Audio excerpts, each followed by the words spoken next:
Hi, I'm Adrian and I'm a designer. And my name is Florine and I'm a developer. Today, we're going to talk about unicorns. Yeah. The one shitting rainbows. Shit, rainbows?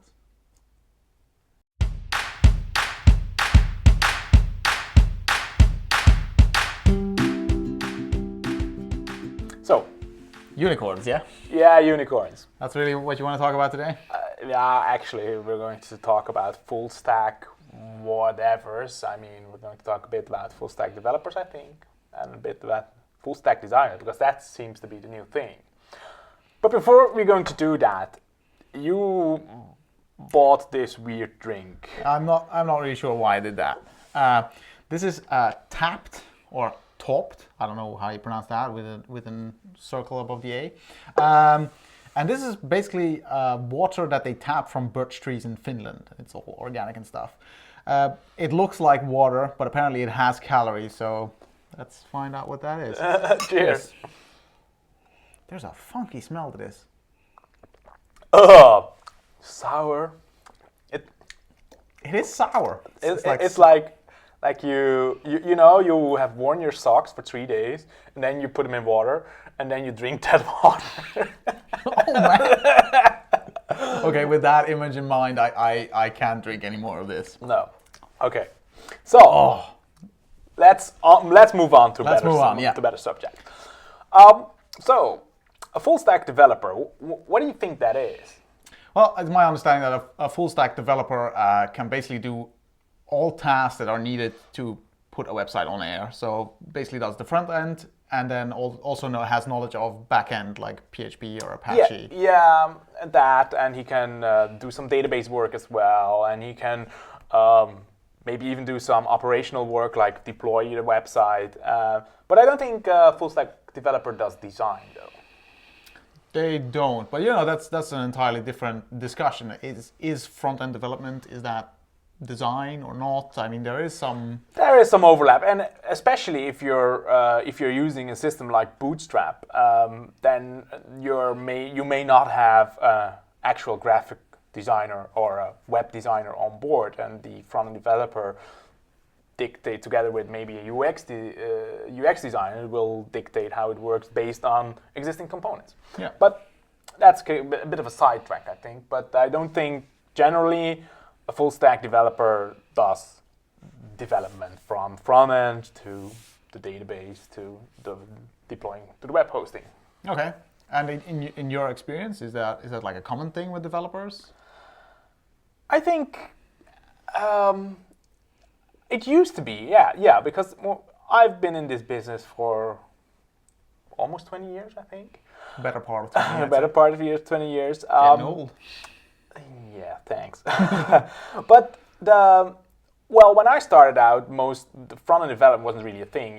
You just you got a designer, he made a Photoshop document, and you would just get that. And as a developer, you started making that, and there was that front of the HTML. It was just like, oh goddamn HTML, and we're going to make some tables here and done. Table layout. Yeah. So, but front end development really becomes speciality for different people, and I think that's a good thing because you can't be good at everything. So you have a separate person or someone with expertise in front end development, and then he goes back end development. Yeah. But I mean, that's the specialist thing. That's something that we're probably going to touch on a bit later. Yeah. Lately, there's been the rise of talk about what is a full stack designer, and that's something new to me. So what the hell is that? It's newish. I think this term has been floating around for a while, and it used to be that. Well, it's actually a very flexible term. So I found multiple. Delicious. You shouldn't do that, man. That's not cool. You completely ruined my train of thought. Yeah. Anyway, it's a newish term and it's been floating around for a while. And the problem with it is that when you search for it online, you basically find multiple different definitions of what that actually means. So it's not as cleanly defined as a full stack developer.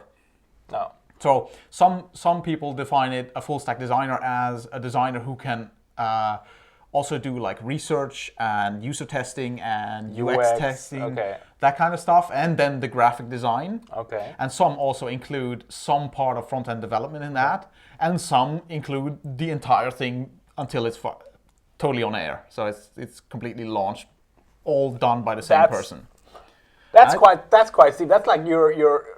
That is a unicorn. Yeah. I mean, that's or Superman or Superwoman. That's Superman riding on a unicorn with wings, basically. Shitting rainbows. Shitting rainbows again. Shitting rainbows. Okay, we can't get over that. Yeah. So I think that's a lot to ask from a single person, especially since all these technologies are evolving. So you would need constant upkeep to learn and basically stay on top of your game. You have to keep at it, and it's hard enough to do that for a few key specialities. Yeah, and it gets more and more and more. I mean, that's why front-end development became a specialty, because it's quite hard to keep up with the trends and what's the best practices if you have to do it across the whole board. Yeah, that's going to be a rough one. I think you wouldn't sleep. No, you will probably pretty much work during the day, and then at night you will be reading blogs. Snorting Red Bull and doing the blog thing, yeah. Okay, well that maybe really watch dev and designer videos, because that might help. It might help, maybe not, I don't know.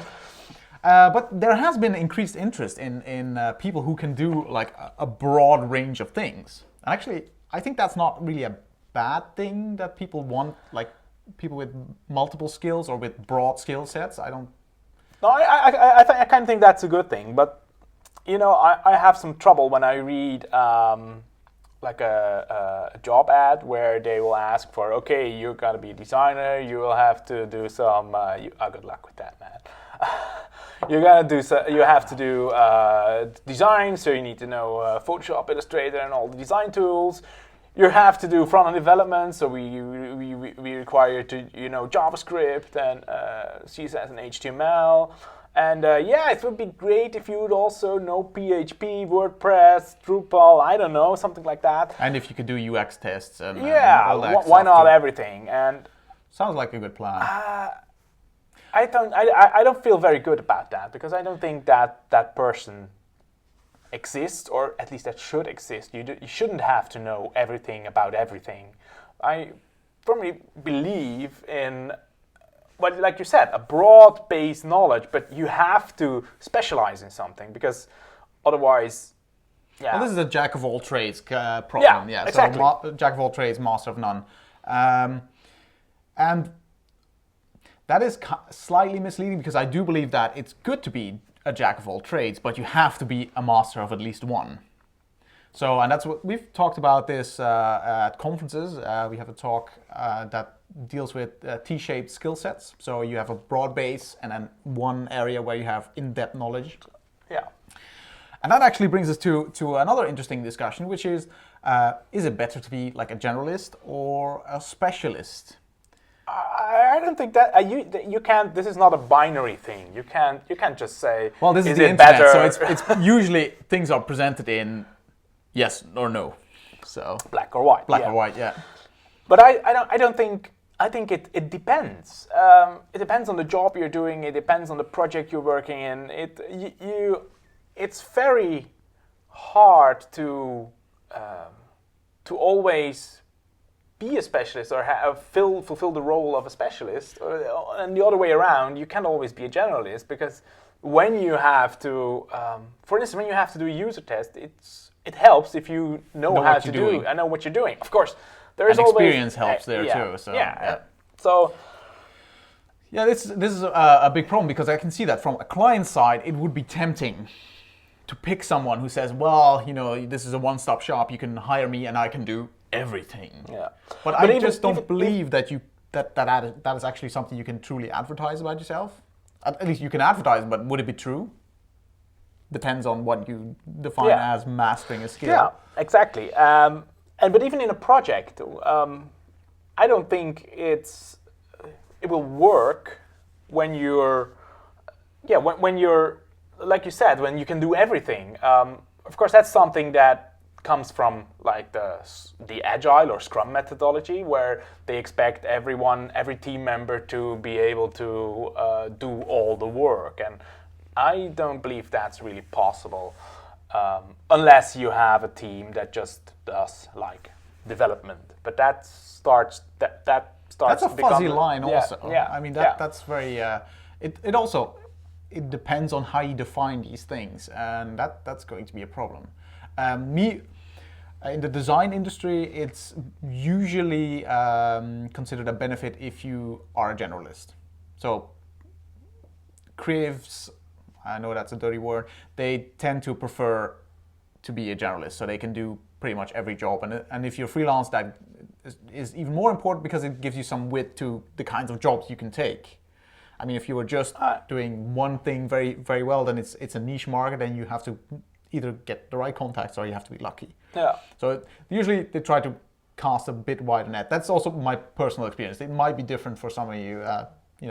Tell me I'm stupid in it the makes comments. you. I think as a person, it can make you more valuable. But there is still, again, there are two ways to go about this.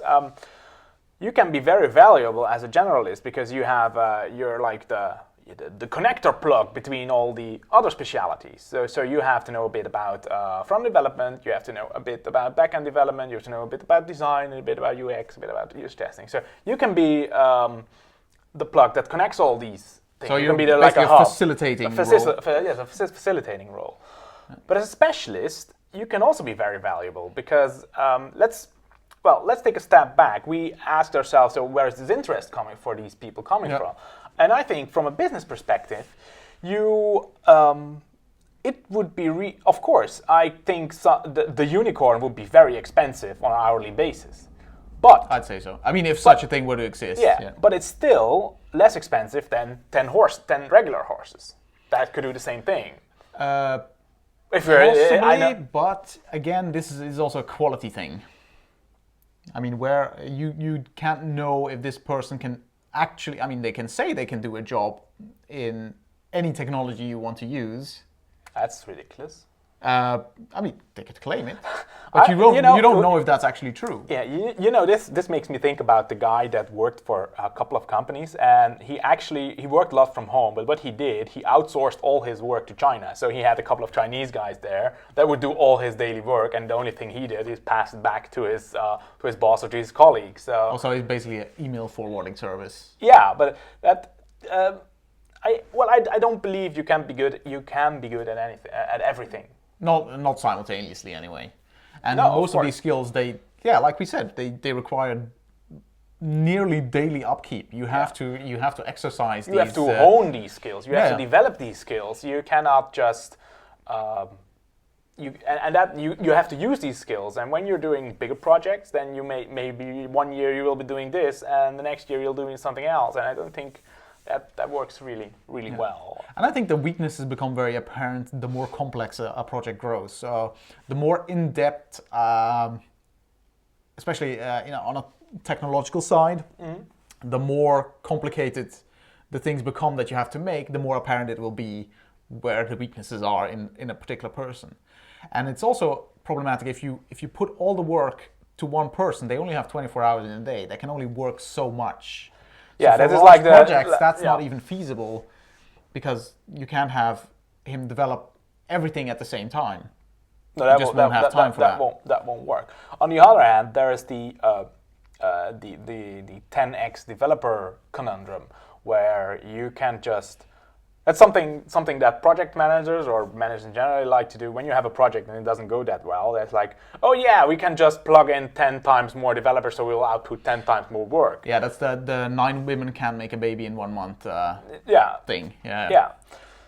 So, and if you have, especially that gets even harder if you have 10 specialists, then you cannot just have 10 more and hope it works for the best. That doesn't really work that way. No.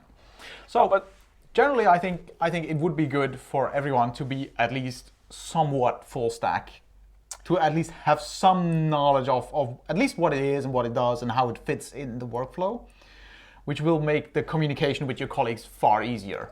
Absolutely, it helps.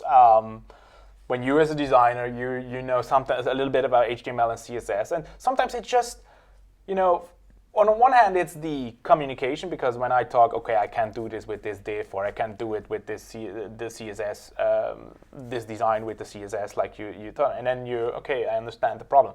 That's one bit, but the other hand, it also helps us when you have some knowledge about CSS and HTML and JavaScript, that when we say, no, we can't do this, really hard, and then you come with an out-of-the-box solution because it's not your main thing, and maybe it's a stupid idea, but it may help us think about a problem out of the box. And it's still an idea, and it hasn't been thought to death on my side, perhaps. I mean, and it goes the other way around as well, I guess. It's for anyone with broad knowledge, they can add to the conversation, and I guess ultimately that's what it's all about. You have to be able to add to the conversation, to add value to your team.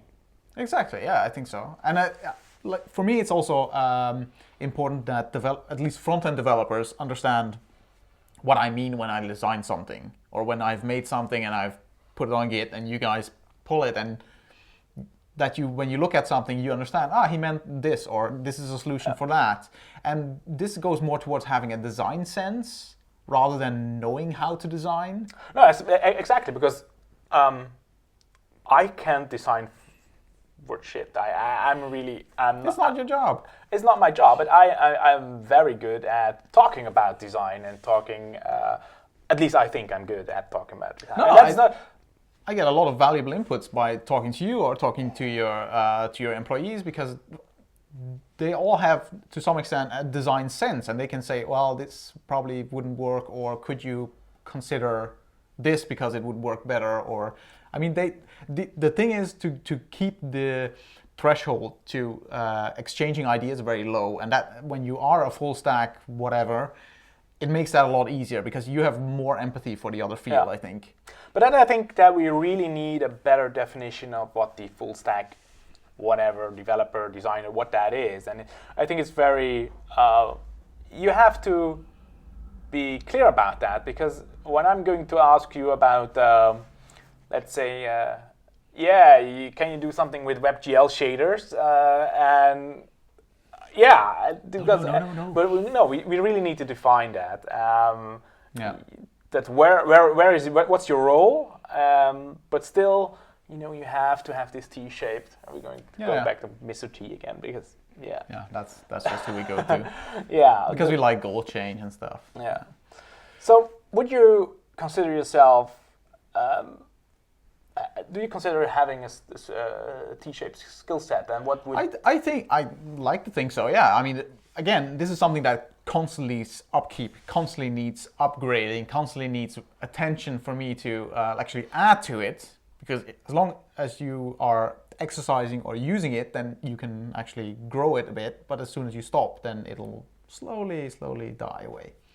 And this is very apparent on the web, because things are coming out every second of the day. There's constantly new stuff. You can't really keep up with everything. And exactly. Actually, we're going to talk about that in another episode. Yeah, but you shouldn't. I don't think you should. So I think that pretty much covers it for today. So we'd like to thank you for liking, commenting, and subscribing. And many thanks to our sponsors, DigiPaint and Asphalt Photo. We'll see you in the next one.